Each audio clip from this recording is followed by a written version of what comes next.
Ladies and gentlemen, I'm not dead. Yet. That was a wild week, but I'm back. Kind of. Got probably 50 staples in my abdomen. But it feels good to be back. And some of you might be saying, well, why the hell would you even take the time to do an episode as opposed to resting? My answer to that is, I've been resting as much as humanly possible, and I'm bored out of my goddamn mind. So I came in to do a quick Friday episode to end off the year. I'm going to do like one question to get back into the swing of Full Auto Friday, and then I'm going to talk about what happened to me last week because a bunch of people have reached out and asked me to talk about it. I'll talk about it to the best of my ability. I'm not a doctor by any stretch, but damn, it was wild. And you want to talk about a shift in perspective on what is important and what is not. So let's get into it. The last Full Auto Friday of the year, 2023 in review. I don't know. Whatever it is. Whatever it's going to be. Let's go. Okay, got the red smoke. Gun run, north and south, west of the smoke, west of the smoke. Okay, copy, west of the smoke. I'm looking at danger close now. Come on with it, baby, give it to me, I need it. Get cleared hot. Copy, cleared hot. All right, everybody, like I said, I'm going to do one question, and then I'll dive into kind of the medical journey, if you will, that I went on the past 10 days. And from there, we're going to go hopefully enjoy a New Year's Eve and a good start to 2024. So question one, and the only question for today. Andy, I am typing this email at 2300, which is 11 p.m. for you non-military folks, on a Monday night from my bed in a barracks room for an intelligence rating school. This person is in the Navy. In the Army, I believe they call them MOS. In the Navy, it's called an NEC. But it's your rating, or another way to think about it would be occupational job training. This is not where I want to be in the slightest. I'm a 23-year-old male who believed he had finally found his purpose in life after discovering a passion for what the SEALs do and the training they go through to do it. I heard this calling a little over a year ago when I was a cigarette smoker and weighed 240 pounds. I quit the smoking quickly and managed to lose about 30 pounds before becoming frustrated with the efficiency of my workouts and the general cluelessness of how to prepare for buds. So I decided to visit a recruiter much earlier than I ever should have. I barely passed my PST, which I believe stands for Physical Standards Test. Sounds about right. And was willfully ignorant enough to believe that I was ready to ship out to boot camp so quickly. I went to Bud's Prep in Coronado and dropped after only a few weeks. And another way to put that is that you DOR'd, or dropped on request, or you quit. I couldn't believe how far behind the rest of the class I really was, especially when it came to running. I am miserable. I kick myself every day for giving such a feeble attempt at a dream I still care so much for. I feel imprisoned in a rate that I don't care about, being forced to learn skills I don't ever want to use. I'm getting married soon, but I can hardly even think about that no matter how much I love this girl. The reason being is that I think about buds every day. It was almost easy to get there when I wasn't ready, and now, when I know better how to prepare and could actually give it a real shot, it seems impossible to get back. It gets increasingly difficult to stay focused and also committed to working out. I can't just give up on this dream. I have no clue where to find a mentor anywhere near me on a base that doesn't care about what I really want to do. Emailing you about this probably isn't a good idea either, but I'm so damn lost and destroyed that I don't even know where to start to look so I can begin to rebuild myself. Maybe all I am asking for is some wisdom on how to keep on keeping on when my world is crumbling and my mind is in a bad spot while continuing to pursue a goal that slipped away and is seemingly further away every day that I wake up. Man, rough spot. Okay, so I'm going to give you some feedback here that you may not want to hear, but you need to hear this because you are going to have to change the way that you are thinking about the Buds training pipeline and the career and what you are willing to do leading up to it, or you need to put this dream aside and find another passion or pursuit. A goal that slipped away. Okay, your goal didn't slip away. You threw your goal away. And that's hard to hear. But you made the decision to no longer pursue your goal. And we have to be completely and utterly clear about that. This isn't fate. This isn't bad luck. This is 100% something that was inside of your control. And I suspect, because you mentioned it in here, you couldn't believe how far behind the rest of the class that you really were. And, what's the quote? Comparison is the thief of joy. Buds is an individual team sport.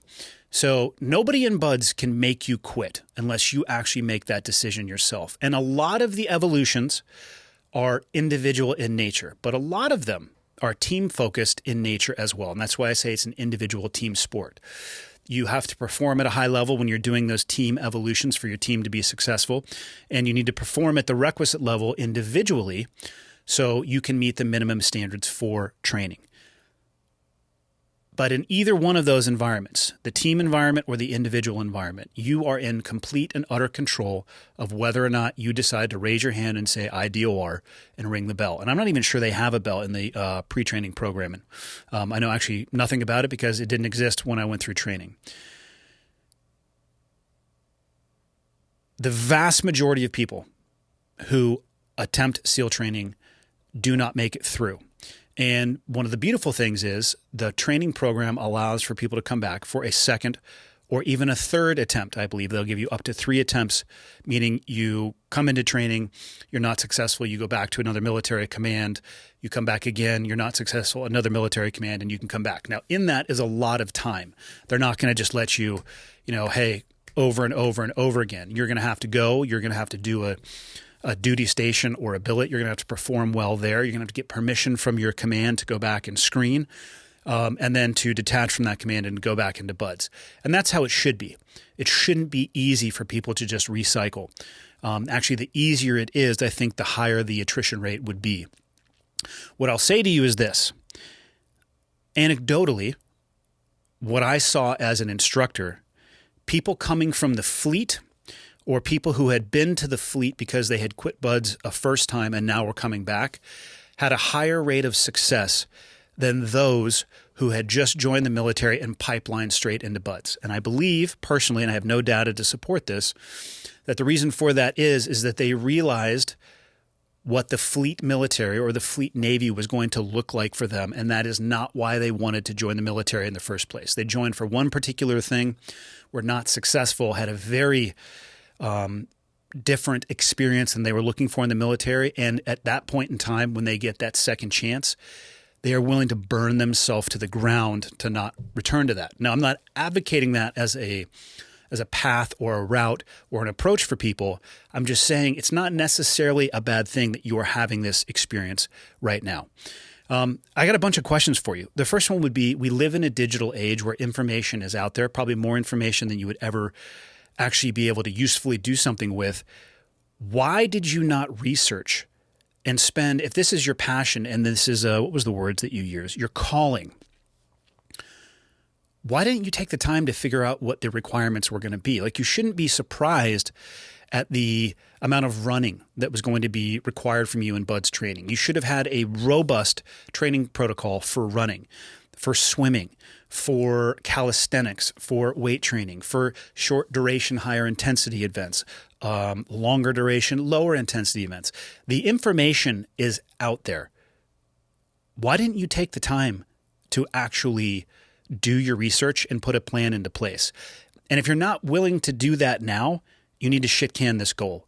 Like, if you are, I know you're feeling in a place where you don't want to be here, and you actually said in here you're staying increasingly difficult to stay focused and also committed to working out. How the fuck do you think your second route at SEAL training is going to go if you're finding it difficult to stay focused and committed to working out? The physical issues challenged you your first time in Buds, and it took you to a place where mentally you decided to quit. And now you're in a place where you can't even commit to physically training, even though you call this your passion or your calling. I'm here to tell you, and this is what I said in the beginning, you need to change the way that you are thinking about this goal, or you need to get rid of this goal and do something else with it. Because if you're not happy with where you are, If you're not happy with the fact that you can't focus, if you don't like the school that you're at, if you don't like the skills that you are learning right now, and you don't like what it's going to look like when you go to the fleet and have to apply these skills, if you are unable to turn all of those things, each of those being a log on a fire of motivation that is burning so fucking hot that it can, smelt metal, if you can't do that yourself, and dedicate yourself and focus and train and put all of your energy towards what you described as your calling and you described as your passion, you need to let it go. Because if you can't do those things, it's not your calling and it's not your passion. It's something that you heard about, that you sounded to you like it would be something that would be great to do. You probably like the idea of being a SEAL, but you didn't want to put in the time, energy, or effort in the preamble to that to actually be successful and stay the course and fulfill that career. I get it. We used to say, it was a common phrase inside of the SEAL community. Everybody wants to be a frogman on Friday because it's sunny and you're at shorts and you're probably having a kegger in the grinder. And it's a true story. Those Fridays can be great in the SEAL community. It takes years to arrive at a SEAL team as somebody who is a trident-wearing SEAL, enjoying that kegger, and you can't forget all of that. You can look at the Friday and it can be inspirational and aspirational. But if that's all you're focusing on, when things get difficult, I'm going to tell you right now, you're going to end up throwing in the towel. So you need to do some very deep soul searching. I'm not saying that I don't think you can make it, but I'm also not going to say that I think you can, because right now you have to determine who you are and what you want to do with your life. I personally look at the fact that you're miserable right now as a good thing, because you have the opportunity to use this misery or discomfort or frustration to achieve something amazing in the future. And really the only thing standing in your way, and this is true of almost everybody for every goal to include myself, is yourself. The only way that you'll uproot this and not be successful is if you are unable to stay focused and you don't have the discipline to continue working out and you don't take the time to research every possible evolution at buds that you need to train for. I mean, you need to know.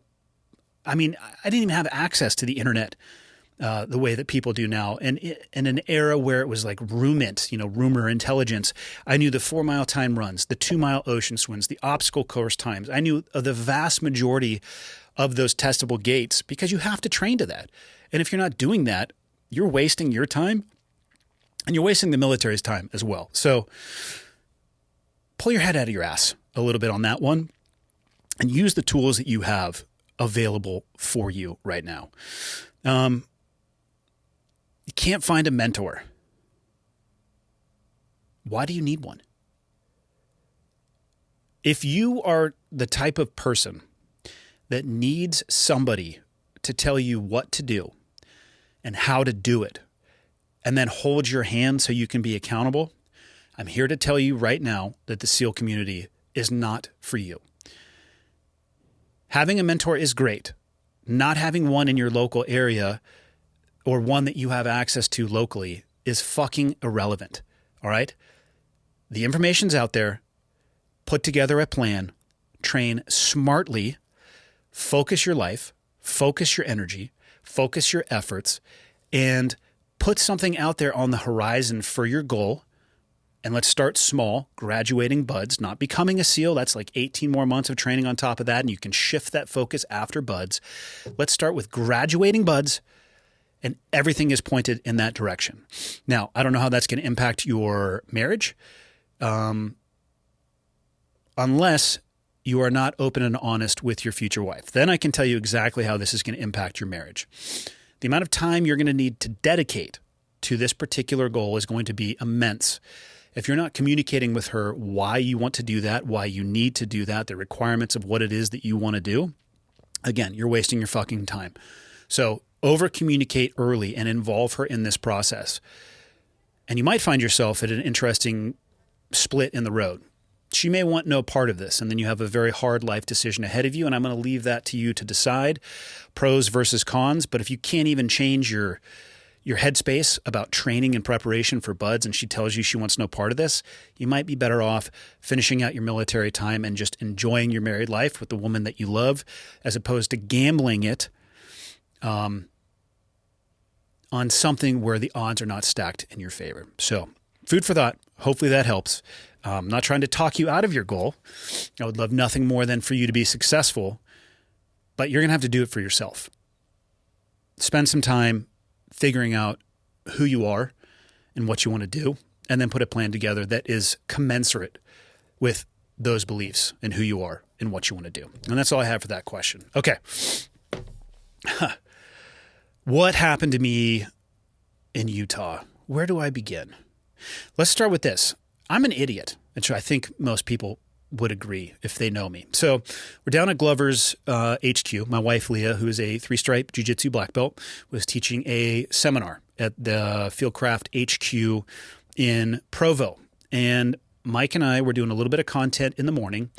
And I remember sitting across from him at a table and feeling like a little bit of discomfort in my stomach. I remember the moment that was like, oh, that felt a little bit weird.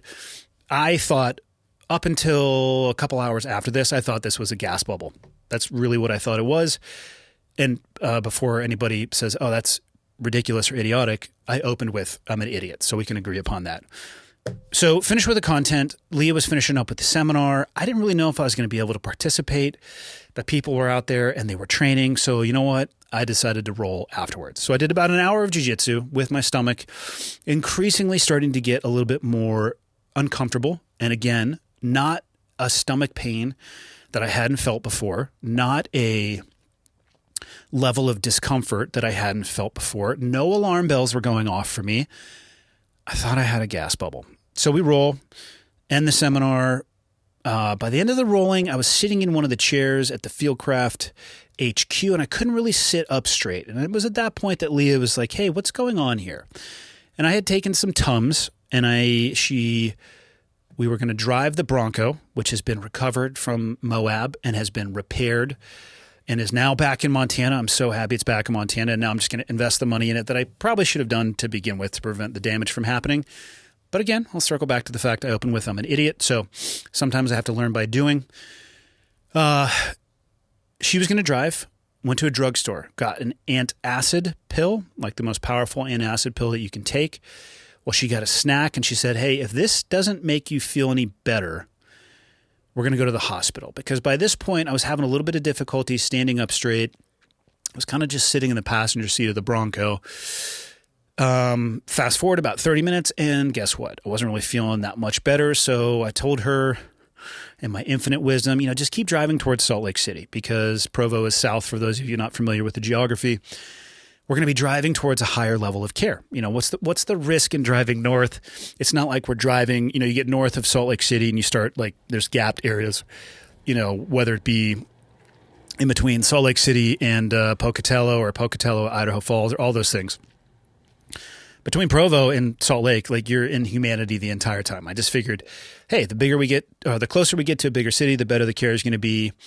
And we were at where were we? We were at it's like a Walgreens or something. She goes, oh, hey, I'll drive. I'm like, okay, cool, drive. And drove me straight to the hospital in American Fork. She totally swindled me, and I'm really happy that she did, because I was able to get to the check-in counter at the ER and then was pretty much in the fetal position on the floor of the ER waiting room.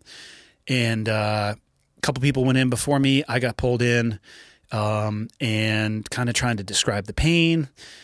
Doctors put me on some pain medicine to help reduce the amount of pain that I was in and line me up for a CT scan.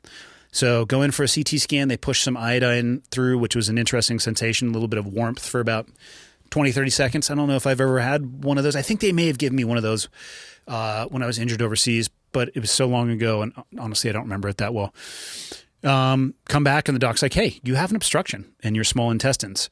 And then they started asking questions about previous abdominal injuries or whether or not I've had an abdominal surgery, which I never have. And I think that baffled them a little bit, because apparently the type of blockage, if you've had an abdominal surgery, and this is me repeating what the doctors said, if you've had an abdominal surgery where they interacted with your intestines, the likelihood of something like this happening is way higher.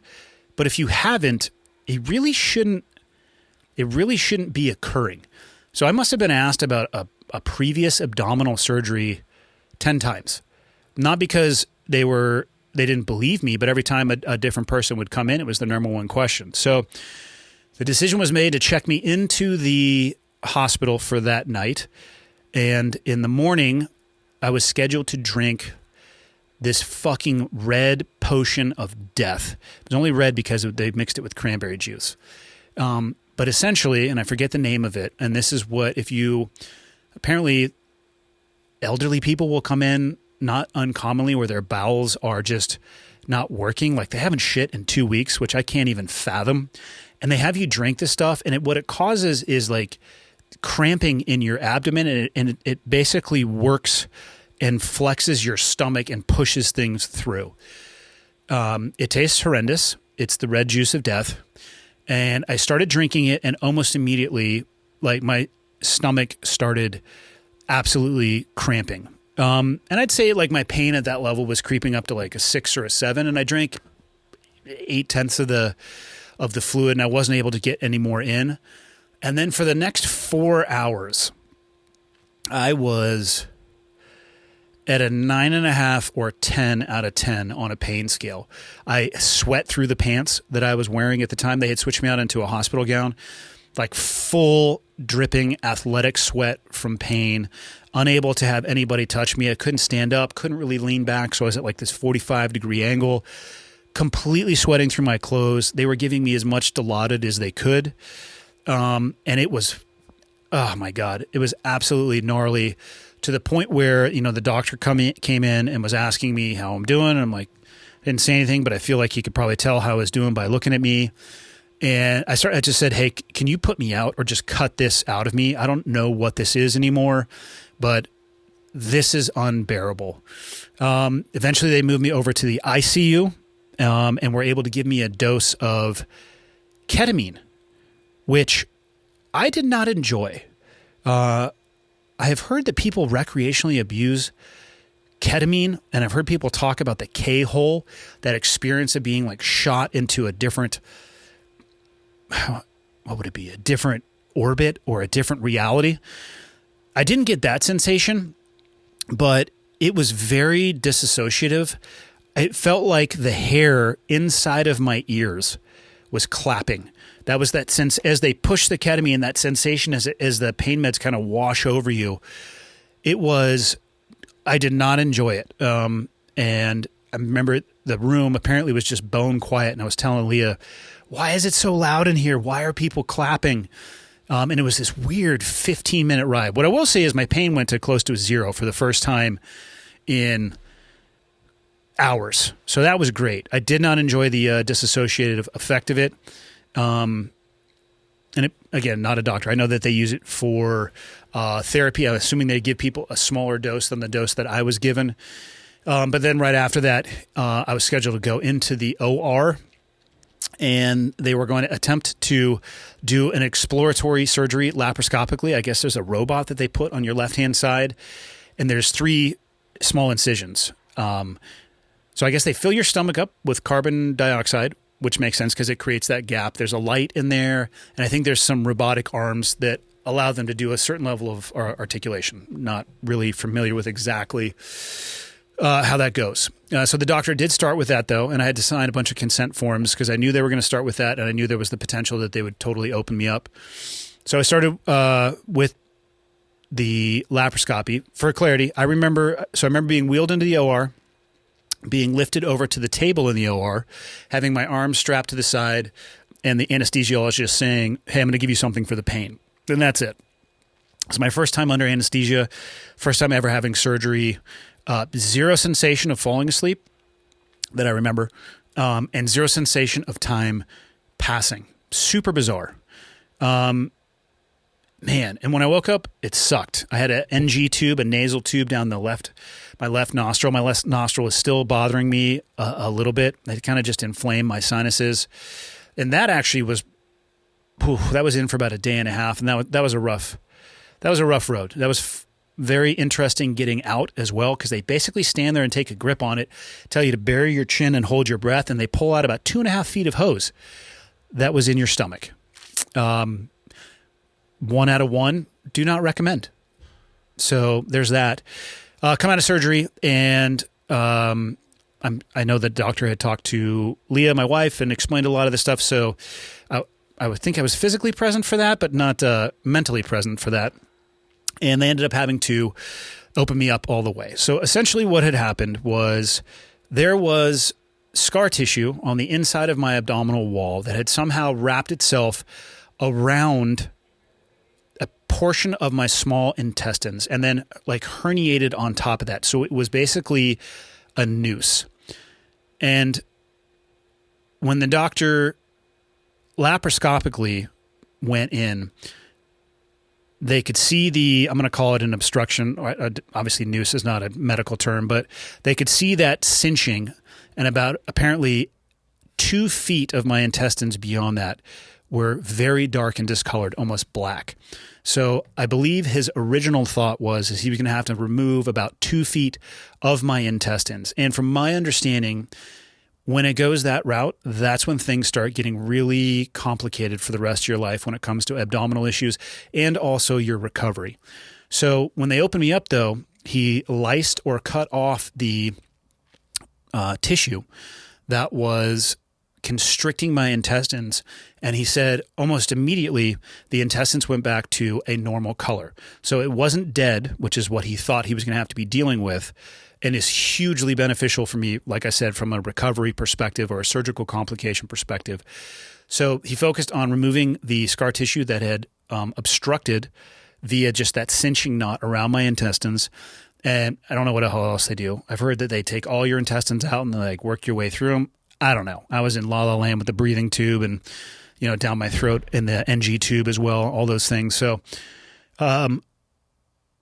as far as it could have gone, from my understanding, it was as good as could be. So he left everything in there, didn't have to do like a dissection of the bowels or any of those things.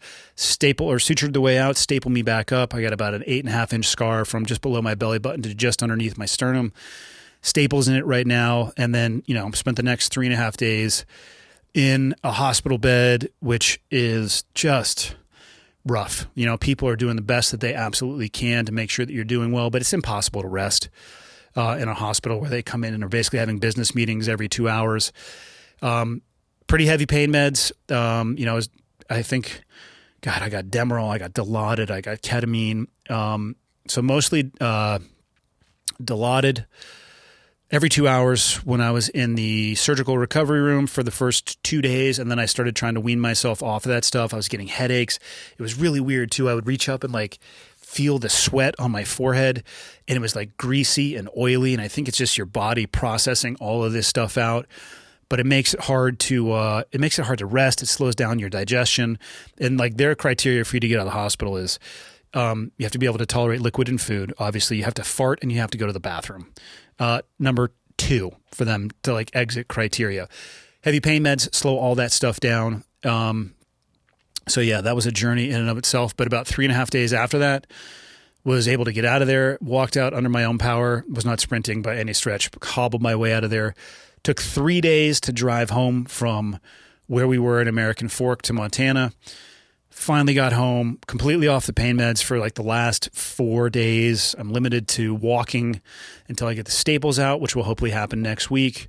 Then I can do like some light, I don't even want to call it calisthenics. Maybe we can add a little bit of resistance for the next 2 to 4 weeks. And then they say after 6 weeks, you should kind of be back up and running, or at least able to move normally. I don't know if that's actually the case. I don't know necessarily what to expect. I'm just super happy to be home. I made it home before Christmas. And, I mentioned at the very beginning, you want to talk about a shift in perspective and what's important. We were going to go out to our lake house and decorate the house and have family come out there and hang out and do a lot of Christmas stuff for the Christmas season. And by the time we left the hospital, we just wanted to fucking be home. And took the 2 overnights in the hotels and slowly worked our way. And by the time we got home, all we wanted to do was relax and just spend time together. And it's just funny how it carves all of the bullshit away. Like the decorations, I get that stuff. They're important. The presents, all of those things, all of that stuff can be very important, but who actually gives a shit at the end of the day? It's not going to make or break your life. So I had the most chill Christmas I think I've ever had. with the fewest decorations, and just had my kids there with me, my wife with me, my dad and his wife there with me. We went over to their house for Christmas. We didn't have to cook, and it was amazing. And it was more than I could have hoped for. When I first got out of surgery that first day, I coughed, not because I wanted to, but that was one of the more painful things I've ever done in my life. Just that abdominal contraction into my mind. I was thinking, okay, nobody ever gets better from this. I'm never leaving this hospital. This is the worst pain anybody's ever experienced. It was brutal. And I had almost resolved myself to staying in that hospital over Christmas because I didn't think we were going to get out of there. And now I think I'm 10 days post-surgery and I'm able to walk. I'm walking a couple miles a day, trying to stick with softer foods still, like allow my stomach to get back up and running again, and slowly every day pushing myself a little bit more, which brings me to, why I was in the studio today to begin with.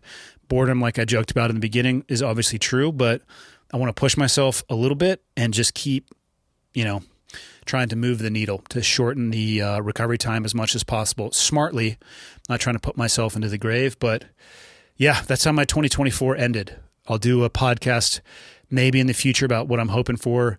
I'm sorry, that's how my 2023 ended. I'll do a podcast in the future about my goals for 2024. There's some stuff that, even from an outside of the medical emergency that I had, from a medical perspective, I just had a bunch of panels done, and I'm going to take I got to change the course of a few things with both lifestyle, diet, rest, all of those things. Some of the metrics that came back were startling and stomach turning, to say the least. But I'll get into that in a different episode. But other than that, that's where I'm at. That's what happened from a non-medical perspective. I can't give you the exact terminology. And I hope it never happens again. And I asked the doctor, why do you think this happened? And he said, bad luck. And I guess that's good in one hand because it means that I wasn't dealing with like some internal trauma, but bad because I'm worried, like, do I have enough luck to make sure it doesn't happen again? So I don't know how I necessarily view that one, but it doesn't look like there's anything I could do about it. But now I'm in total control of what I'm doing afterwards. And that is going to be a large portion of what 24 looks like for me. And on that, I'm going to shut up because this comes out Friday before New Year's Eve. So hopefully all of you have a good, safe, healthy entry into 2024. Don't be an asshole. Don't go out and get drunk and drink and drive.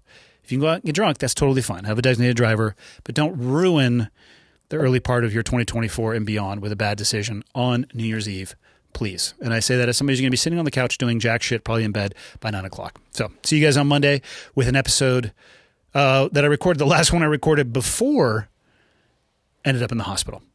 See you guys then.